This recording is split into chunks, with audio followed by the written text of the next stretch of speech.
मध्य रेल्वेकडून तांत्रिक कार्य करण्यात येणार असल्यानं प्रवाशांना मोठ्या मनस्तापाचा सामना करावा लागणार आहे। मध्य रेल्वेच्या भुसावळ विभागात मार्गाचं विस्तारीकरण केलं जात आहे। त्यासाठी ब्लॉक घेतला असून अनेक गाड्यांच्या फेऱ्या रद्द करण्यात आल्या आहेत। त्यामुळे प्रवाशांना चांगल्याच अडचणींचा सामना करावा लागेल। भुसावळ विभागातील मसावत स्थानक येथे अप लूप लाईन विस्तारित करण्यासाठी अप लूप लाईन 714 मीटरवरून 756 मीटरपर्यंत विस्तार करत तसेच गतिवाढीकरण यासाठी यार्ड पुनर्रचना कार्य हाती घेण्यात आलं आहे। यासाठी नॉन इंटरलॉकिंग कार्य तसेच ब्लॉक घेण्यात येणार आहे।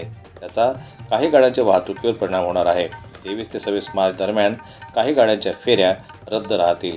मध्य रेल्वेच्या भुसावळ विभागातून धावणाऱ्या गाडी क्रमांक 11,1113 देवळाली ते भुसावळ मेमू, गाडी क्रमांक 11114 भुसावळ ते देवळाली मेमू, गाडी क्रमांक 01212 नाशिक ते बडनेरा मेमू व गाडी क्रमांक 01211 बडनेरा ते नाशिक मेमू या गाड्यांच्या फेऱ्या रद्द करण्यात आलेल्या आहेत। रेल्वे प्रवाशांनी याची नोंद घ्यावी। हे ब्लॉक्स पायाभूत सुविधांच्या देखभालीसाठी आणि सुरक्षिततेसाठी आवश्यक आहेत। त्यामुळे होणाऱ्या गैरसोयीबद्दल रेल्वे प्रशासनाला सहकार्य करावं असं आवाहन मध्य रेल्वेतर्फे करण्यात आलेलं आहे।